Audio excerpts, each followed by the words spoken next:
You're at a party. Music is loud, conversations overlap, laughter bounces off the walls. Someone leans toward you and says, "Relax, it's fun." But your chest feels tight. Your eyes keep scanning for an exit, and all you can think about is going home. Later, someone jokes that you're antisocial, or too sensitive, or no fun. And maybe, after hearing it enough times, you start wondering if something is wrong with you. But what if nothing is wrong? What if hating crowded places isn't a flaw, but a nervous system that works differently? There's a personality trait psychologists call introversion. Not shyness, not fear, just a brain that responds differently to stimulation. Some people's brains are like bright city centers. They wake up with low stimulation and crave more: noise, movement, social buzz. Yours might be more like a quiet countryside, already full, already humming. So when you walk into a crowded room, your system doesn't say exciting, it says overload.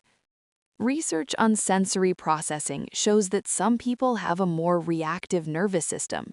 Sounds feel louder, faces feel closer, energy feels heavier. It's not drama, it's biology. Crowds aren't just people, they're unpredictable movements, unspoken social rules, constant micro-interactions. Your brain is tracking all of it, and that takes energy. Think of it like a battery.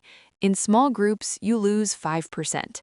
In a packed club or busy shopping center, you drop 60% in an hour. So when you leave early, it's not because you don't care, it's because you're preserving yourself. There's also something deeper at play: control. In crowded places, you don't control the volume, you don't control the space, you don't control who enters your personal bubble. For a nervous system that values safety and predictability, that loss of control feels threatening, even if nothing bad is happening. Your body reacts before your mind can explain it. Tight shoulders, shallow breath, restless thoughts. It's not weakness, it's a safety mechanism. Here's the contrarian part most people miss. Disliking crowds often correlates with depth. When you're wired to process more stimuli, you also tend to process more emotion. You notice tone shifts, micro-expressions, the energy of a room. Crowds dilute that depth. One-on-one conversations intensify it. You don't want more people, you want more meaning, and meaning rarely lives in noise. Of course, there's an unhealthy version of this. If avoiding crowds becomes avoiding life, if it turns into isolation, fear, or rigid control, then it's not protection anymore. It's a cage disguised as a refuge. Your comfort zone should feel like a sanctuary, not a prison.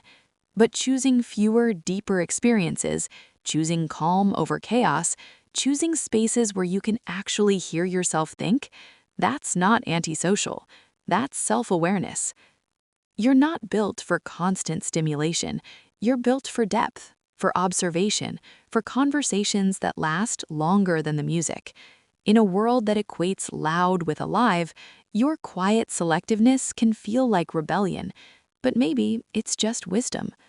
So the next time someone calls you boring for leaving early, remember, you're not running away.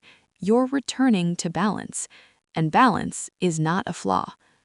Before you go, I'm curious, when was the last time you left a crowded place and felt immediate relief? What did your body do in that moment? In the next video, we'll talk about something most people never admit: why people who need more alone time often understand others better than those who are always surrounded.